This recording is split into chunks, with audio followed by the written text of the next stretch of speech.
Hi guys, this is Prabhanshu Sohane. Audio book की इस journey में आपका स्वागत है। आज हम बात करने वाले हैं रिच डैड पुअर डैड के चैप्टर 4 के बारे में। आगे बढ़ने से पहले यदि आपने हमारे चैनल को सब्सक्राइब नहीं किया है तो इसी तरह की अच्छी वीडियो पाने के लिए हमारे चैनल को सब्सक्राइब करें और बेल आइकन को प्रेस करें। तो चलिए शुरू करते हैं। अध्याय 4 सबक 3, अपने काम से काम रखना।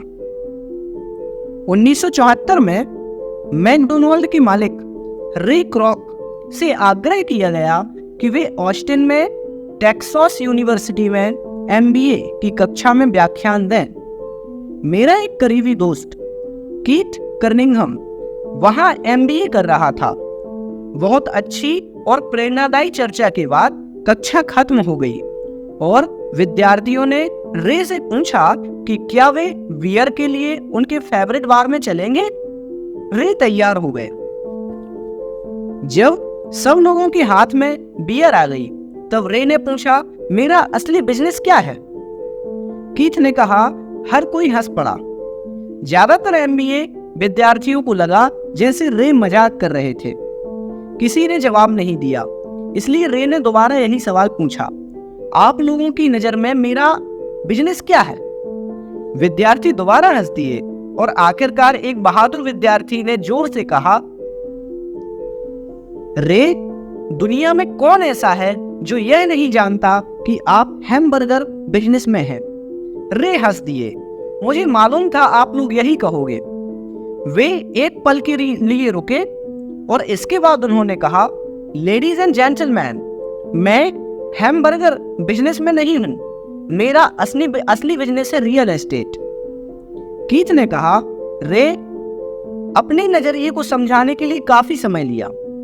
अपने बिजनेस प्लान में रे जानते थे कि बिजनेस का मूल लक्ष्य हैमबर्गर फ्रेंचाइजी बेचना था, परंतु वे कभी भी हर फ्रेंचाइजी के लोकेशन को नहीं भूले। वे जानते थे कि रियल एस्टेट और इसकी लोकेशन हर फ्रेंचाइजी की सफलता में सबसे महत्वपूर्ण तत्व है।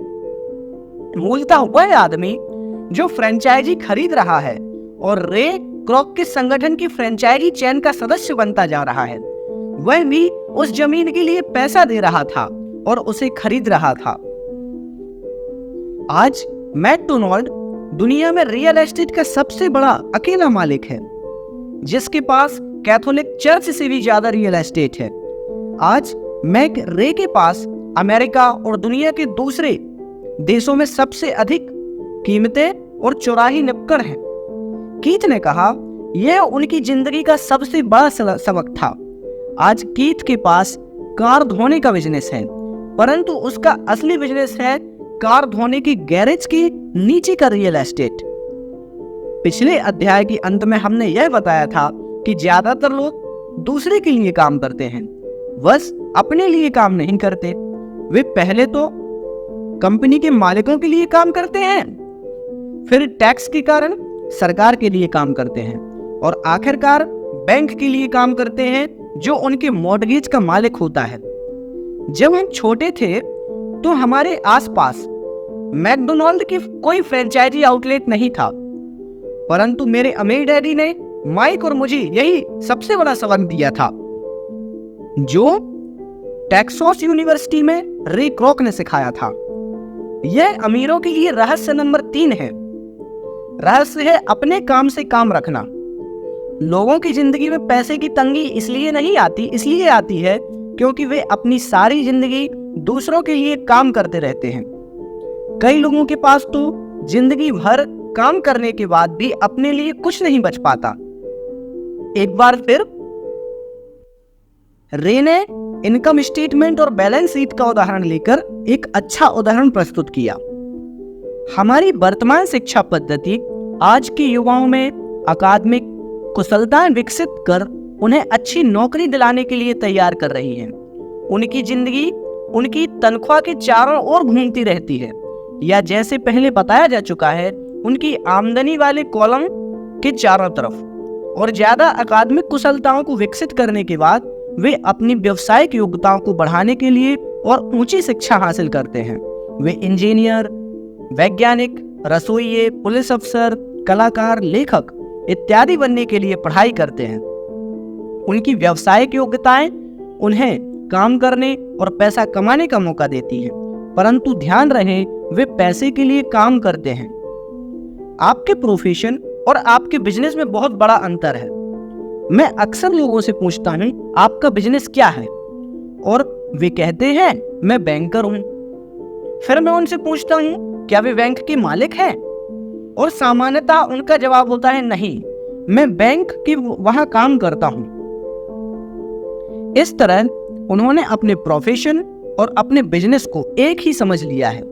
उनका प्रोफेशन एक बिजनेस का हो, बैंकर का हो सकता है, परंतु उनका अपना बिजनेस कुछ भी नहीं है। रे क्रॉक अपने प्रोफेशन और अपने बिजनेस के बीच के अंतर को बहुत अच्छी तरह जानते थे। उनका प्रोफेशन हमेशा वही था, वे एक सेल्समैन थे। एक समय वे मिल्क शेक के लिए मिक्सर बेचते थे और बहुत ही समय बाद वे हैमबर्गर फ्रेंचाइजी बेचने लगे। हालांकि उनका प्रोफेशन हैमबर्गर फ्रेंचाइजी का था, परंतु उनका बिजनेस आय दिलाने वाले रियल एस्टेट को इकट्ठा करना था। स्कूल के साथ एक समस्या यह है कि आप जो पढ़ते हैं आप वही बन जाते हैं। उदाहरण के लिए, अगर आप कुकिंग का अध्ययन करते हैं तो आप शेफ बन जाते हैं, अगर आप कानून का अध्ययन करते हैं तो आप वकील बन जाते हैं, और अगर आप ऑटो मैकेनिक्स का अध्ययन करते हैं तो आप मैकेनिक बन जाते हैं। जो पढ़ा जाए वही बन जाने की गलती यहाँ होती है। इस तरह उसको अमीर बनाते हैं। अपने काम से काम रखना आर्थिक रूप से सुरक्षित बनाने के लिए अपना सारा जीवन किसी आदमी काम पर ध्यान लगा देते हैं। काम से काम रखने की जरूरत है। और इस तरह आपको आपका बिजनेस आपके संपत्ति वाले कॉलम के चारों ओर घूमता है, जो आपकी आमदनी वाले कॉलम के विपरीत होता है। जैसा पहले बताया जा चुका है, नंबर 1 नियम यह जानना है कि संपत्ति और दायित्व के बीच अंतर क्या होता है, और इसलिए हमें संपत्ति ही खरीदनी चाहिए। अमीर लोग अपनी संपत्ति वाले कॉलम पर ध्यान देते हैं, जबकि बाकी सभी लोग इनकम स्टेटमेंट पर ध्यान देते हैं। इसलिए हमें यह बहुत सुनने में आता है, मुझे ज्यादा तनख्वाह की जरूरत है, काश कि मुझे प्रोफेशन मिल जाता, मैं एक बार फिर स्कूल जाकर कुछ और प्रशिक्षण लेने वाला हूँ ताकि मैं बेहतर नौकरी पा सकूं, मैं ओवर टाइम करने वाला हूँ, शायद मुझे कोई पार्ट टाइम काम मिल जाए, मैं 2 सप्ताह में नौकरी छोड़ रहा हूँ, मुझे एक नई नौकरी मिल गई है जिसमें तनख्वाह बहुत ज्यादा है। कई समूहों में ये समझदारी के विचार हैं, परंतु अगर आप रे क्रॉक की बात को समझ लेते हैं तो ऐसा करके आप अपने काम से काम नहीं रखते। ये सभी विचार अपना पूरा ध्यान आमदनी वाले कॉलम पर केंद्रित करते हैं, और अगर अतिरिक्त धन का उपयोग आमदनी बढ़ाने वाली संपत्तियों को खरीदने में किया जाता है, तभी वह अमीर आर्थिक रूप से सुरक्षित हो सकता है। गरीब और मध्य वर्ग के ज्यादातर लोग आर्थिक रूप से पुरातन पंथी होते हैं, यानी मैं जोखिम नहीं उठा सकता, यानी कि उनका कोई आर्थिक आधार नहीं होता है। वे अपनी नौकरी में चिपके रहते हैं, वे खेल को सुरक्षित तरीके से खेलते हैं। जब कंपनियों का आकार छोटा होने लगा तो लाखों करोड़ों लोगों को पता चल गया, जिसे वे अपनी सबसे बड़ी संपत्ति मानते थे, यानी उनका घर, वह उन्हें जिंदा मार रहा है। उनकी घर नामक संपत्ति हर महीने उनकी जेब से पैसा निकाल रही थी। उनकी कार, उनकी दूसरी संपत्ति भी उन्हें जिंदा मार रही थी। गैरेज में रखे हुए $1000 में खरीदे गए उनके गोल्फ क्लब अब $1000 के नहीं थे। नौकरी की सुरक्षा न होने के कारण अब उनके पास जीवन यापन का कोई आधार नहीं बचा था। उनके विचार में जो संपत्तियां थी, वे पैसे के संकट में उनकी कुछ और भी मदद नहीं कर सकती थी। मैं यह मानकर चल रहा हूं कि हम में से ज्यादातर ने मकान खरीदने या कार खरीदने के लिए बैंकर से लोन के लिए आवेदन फॉर्म भरा है। नेटवर्थ खंड पर नजर डालना हमेशा रोचक रहता है। यह रोचक इसलिए होता है क्योंकि इससे हम जान पाते हैं कि बैंकिंग और अकाउंटिंग में किन चीजों को संपत्ति माना जाता है। एक दिन कर्ज लेने के लिए मेरी माली हालत बहुत अच्छी नहीं लग रही थी, इसलिए मैंने अपने नए ग्लव्स, मेरे आर्ट कलेक्शन, पुस्तकें, स्टीरियो, टेलीविजन, कलाई घड़ियां, जूते, दीगार चीजों को संपत्ति वाले कॉलम में रख दिया। मेरे लोन के आवेदन को अस्वीकार कर दिया गया क्योंकि मेरा बहुत ज्यादा इन्वेस्ट रियल एस्टेट में था। लोन कमेटी को यह पसंद नहीं आया कि मैं अपार्टमेंट हाउसेज में इतने ज्यादा पैसे कमा रहा था। वे यह जानना चाहते थे कि मेरे पास एक सामान्य नौकरी क्यों नहीं है जिसमें वेतन मिलता हो। उन्होंने मेरे Armani suit, golf clubs, art collection के बारे में कोई सवाल नहीं किए। जिंदगी कई बार कठिन हो जाती है जब आप स्टैंडर्ड प्रोफाइल में फिट नहीं होते हैं। मैं हर बार चौंक जाता हूं जब किसी को यह कहते हुए सुनता हूं कि उनकी नेटवर्थ $10 लाख है या $1 लाख है या ऐसा ही कोई और आंकड़ा। नेटवर्थ के सटीक न होने का एक खास कारण यह है कि जिस पल आप अपनी संपत्ति को बेचना शुरू कर देते हैं, आपको प्राप्तियों पर टैक्स चुकाना पड़ता है। इतने सारे लोग अपने आप को पैसे के गहरे संकट में डाल लेते हैं जब उनकी आमदनी कम हो जाती है। पैसा जुटाने के लिए वे अपनी संपत्तियां बेचते हैं। पहले तो उनकी व्यक्तिगत संपत्तियां सामान्यतः उस मूल्य से बहुत कम में बिकती हैं जो उनकी बैलेंस शीट में दिखाया गया है, या अगर संपत्तियों को बेचने से कोई फायदा होता है तो उस पर टैक्स लगा दिया जाता है। तो एक बार फिर सरकार फायदे में अपना हिस्सा ले लेती है और इस तरह कर्ज से उबरने के लिए जुटाई जाने वाली रकम को कम कर देती है। अपने काम से काम रखना शुरू कर दें। दिन की नौकरी को करते रहें, परंतु असली संपत्तियों को खरीदना भी शुरू कर दें। परंतु ऐसे दायित्व या व्यक्तिगत चीजों से बचें जिनकी कीमत एक बार घर लाने पर कम हो जाए। आप जिस क्षण पर नई कार शोरूम से बाहर लाते हैं उसकी कीमत 25% कम हो जाती है। यह सच्ची संपत्ति नहीं है, हालांकि यह आपके बैंकर भी इसे संपत्ति मानते हैं। मेरा $400 का एक नया टाइटेनियम ड्राइवर खरीदने के कुछ ही मिनट बाद $150 का हो गया था। वयस्कों के लिए यही सही है कि वे अपने खर्च कम कर लें, अपने दायित्वों को घटा लें और मेहनत से ठोस संपत्तियों का आधार बना लें। उन युवा लोगों को जिन्होंने अभी घर नहीं छोड़ा है, यह सिखाया जाना चाहिए कि संपत्ति और दायित्व के बीच क्या फर्क होता है। घर छोड़ने से पहले ही उन्हें संपत्ति वाले कॉलम को बनाने की प्रेरणा दी जानी चाहिए। इससे पहले कि वे घर छोड़ें, शादी करें, घर खरीदें, बच्चे पैदा करें, खतरनाक आर्थिक स्थिति में फंसें, नौकरी को कसकर पकड़े रहें और हर चीजों को उधार खरीदें। वे बहुत सारे युवा दंपतियों को देखता हूं जो शादी कर लेते हैं और अपने आप को एक ऐसे जाल में फंसा लेते हैं जिससे वे अपनी नौकरी के बहुत सालों तक कर्ज के बाहर नहीं निकल पाते हैं। जब आखिरी बच्चा छोड़कर चला जाता है, जब ज्यादातर लोगों को यह एहसास होता है कि रिटायरमेंट की पर्याप्त तैयारी नहीं की थी और वे थोड़ा पैसा अलग रखना शुरू कर देते हैं, फिर उनके अपने मम्मी डैडी बीमार हो जाते हैं और उन पर नई जिम्मेदारियां आ जाती हैं, तो मैं आपको या आपके बच्चों को किस तरह की संपत्ति को संग्रह करने की प्रेरणा दे रहा हूं। मेरी दुनिया में असली संपत्तियां कई प्रकार की होती हैं। ऐसे बिजनेस जिसमें मेरे होने की जरूरत ना हो, मैं उनका मालिक जरूर हूं, परंतु उन्हें दूसरे लोग चलाते हैं। अगर मुझे वहां काम करना पड़े तो यह बिजनेस नहीं होगा, यह मेरी नौकरी होगी। दूसरा, स्टॉक, बॉन्ड्स, म्यूचुअल फंड्स, आमदनी देने वाली रियल एस्टेट, IOU नोट्स, बौद्धिक संपदा जैसे संगीत, पटकथा, पेटेंट इत्यादि मेरे लिए रॉयल्टी है। और ऐसी हर चीज जो कीमती है, जो आमदनी देती है और जिसका मूल्य बढ़ता है और जिसका बाजार तैयार है, सभी मेरे लिए संपत्तियां हैं। जब मैं छोटा बच्चा था तो मेरे पढ़े लिखे डैडी ने मुझे एक सुरक्षित नौकरी ढूंढने की सलाह दी थी। दूसरी तरफ मेरे अमीर डैडी ने मुझे ऐसी संपत्तियों को इकट्ठा करने की सलाह दी जिन्हें मैं पसंद करता था। अगर तुम इन्हें पसंद नहीं करते होगे तो तुम इनका ध्यान नहीं रख पाओगे। मैं रियल एस्टेट इसलिए इकट्ठा करता हूँ क्योंकि मुझे इमारत और जमीन से प्यार है।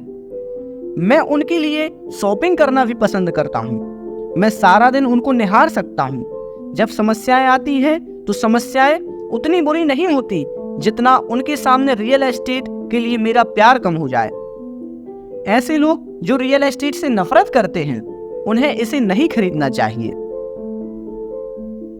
मुझे छोटी कंपनियों के स्टॉक से भी प्रेम है, खासकर नई कंपनियों के स्टॉक से। इसका कारण यह है कि मैं एंटरप्रेन्योर हूं, ना कि कोई कॉरपोरेट व्यक्ति।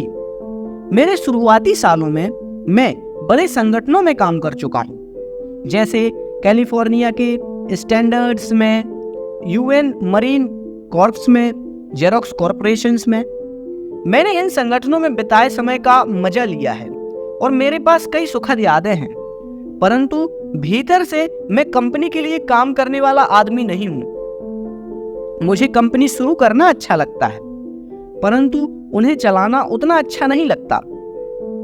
मैं उन्हें सार्वजनिक बना देता हूं। नए स्टॉक के शेयर में किस्मत चमक सकती है और मुझे यह खेल पसंद है। कई लोग कम पूंजी वाली कंपनियों से डरते हैं और उन्हें खतरनाक कहते हैं। वे खतरनाक हैं भी, परंतु खतरा हमेशा कम हो जाता है अगर आप निवेश से प्रेम करते हैं और उसे समझते हैं और खेल को अच्छी तरह से जानते हैं। छोटी कंपनियों के साथ मेरी रणनीति यह होती है कि एक साल में प्रॉपर्टी को बेचकर उससे थोड़ी बड़ी प्रॉपर्टी ले सकता हूँ और इस तरह अपने फायदे पर टैक्स चुकाने से बचता रहता हूँ। इससे प्रॉपर्टी की वैल्यू में नाटकीय बढ़ोतरी होती है। मैं सामान्य तौर पर रियल एस्टेट को 7 साल से कम समय अपने पास रखता हूँ। वर्षों तक जब मैं मरीन कॉर्प्स और जेरोक्स में था तब भी मैंने वही किया जो मेरे अमीर डैडी ने मुझे सिखाया था। मैं अपनी दिन में नौकरी करता था, परंतु अपने काम से काम भी रखता था।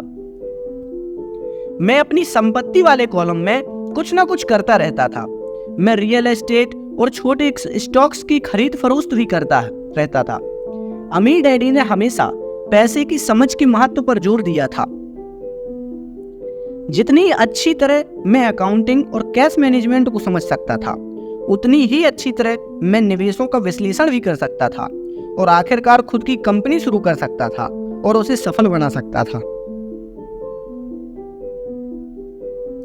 जब तक कि कोई पहले से ही ऐसा ना सोच रहा हो, मैं किसी को अपनी कंपनी के बनाने के लिए प्रोत्साहित नहीं करता। मैं जानता हूं कि कंपनी चलाने में कितना झंझट होता है और मैं नहीं चाहता कि आप उस झंझट में फंसें। कई बार ऐसा भी समय आता है जब लोगों को रोजगार नहीं मिलता और उसके लिए कंपनी शुरू करना एक समाधान होता है, परंतु सफलता के अवसर बहुत कम हैं। 10 में से 9 कंपनियां 5 साल में डूब जाती हैं। पहले 5 साल में जो कंपनियां बची रहती हैं उनमें से भी 10 में से 9 कंपनियां बाद में बंद हो जाती हैं। और अगर आपकी पहले से ही शुरू कंपनी है तो इसकी इच्छा और सलाह मैं दूंगा, अन्यथा अपनी दिन की नौकरी करते रहें और अपने काम से काम रखें।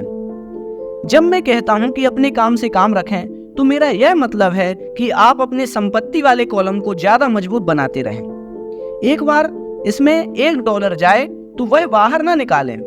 इसे इस तरह सोचें कि जब $1 आपकी संपत्ति वाले कॉलम में जाता है तो वह आपका कर्मचारी बन जाता है। पैसे के बारे में सबसे अच्छी चीज यह है कि यह दिन 24 घंटे काम करता है और ऐसी पीढ़ियों तक काम करता रहता है। अपनी दिन की नौकरी करते रहें और एक अच्छे मेहनती कर्मचारी की तरह काम करें, परंतु अपने संपत्ति वाले कॉलम को बढ़ाते रहें।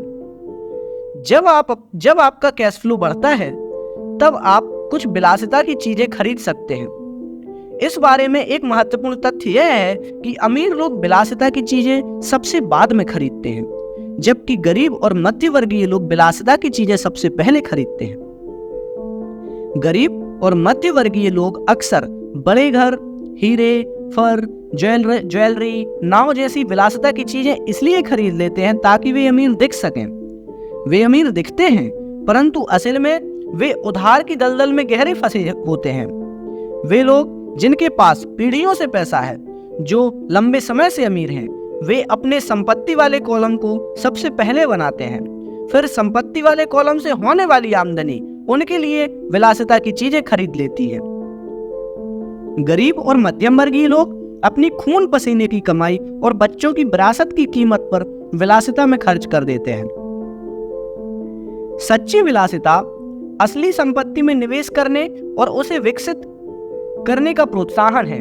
उदाहरण के तौर पर जब मेरी पत्नी और मेरे पास हमारे अपार्टमेंट्स हाउसेस अतिरिक्त पैसा आने लगा तो वह बाजार गई और अपने लिए मर्सिडीज ले आई। इसमें जरा भी मेहनत और जोखिम नहीं था, क्योंकि अपार्टमेंट हाउस के कारण उसने कार खरीदी थी, परंतु उसे इसके लिए 4 साल का इंतजार करना पड़ा था।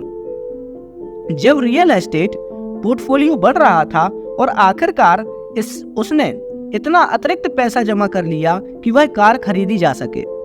परंतु मर्सिडीज की यह विलासिता दरअसल एक सच्चा पुरस्कार है, क्योंकि उसने यह साबित कर दिया कि वह अपने संपत्ति वाले कॉलम को सही तरह से बढ़ाना जानती है। जब उसके लिए उस कार की कीमत सामान्य रूप से खरीदी गई कार से कहीं ज्यादा थी। ज्यादातर लोग अक्सर इच्छा जागने पर बिना सोचे समझे जाते हैं और कर्ज पर कार या विलासिता की कोई और चीजें खरीद लेते हैं। हो सकता है वे जिंदगी से ऊब गए हों, या फिर उन्हें सिर्फ नए खिलौनों की जरूरत हो। कर्ज पर विलासिता की चीजें खरीदने से देर सवेर वह आदमी उस चीज से चिढ़ने लगेगा, क्योंकि उसके कारण जो कर्ज लिया है वह एक भार बन जाएगा। एक बार आप अपने बिजनेस को बनाने, उसमें निवेश करने का समय निकाल लेते हैं, तो फिर आप उसमें जादू की छड़ी घुमा सकते हैं, जो अमीरों का सबसे बड़ा रहस्य है। यह रहस्य अमीरों को भीड़ से सबसे अलग करता है और अपने काम से काम रखने का इनाम देता है, जो आपको उस राह पर चलने के लिए मिलता है जिस पर अमीर लोग चलते हैं। अध्याय समाप्त। थैंक यू फ्रेंड्स, आज के लिए इतना ही। जय हिंद।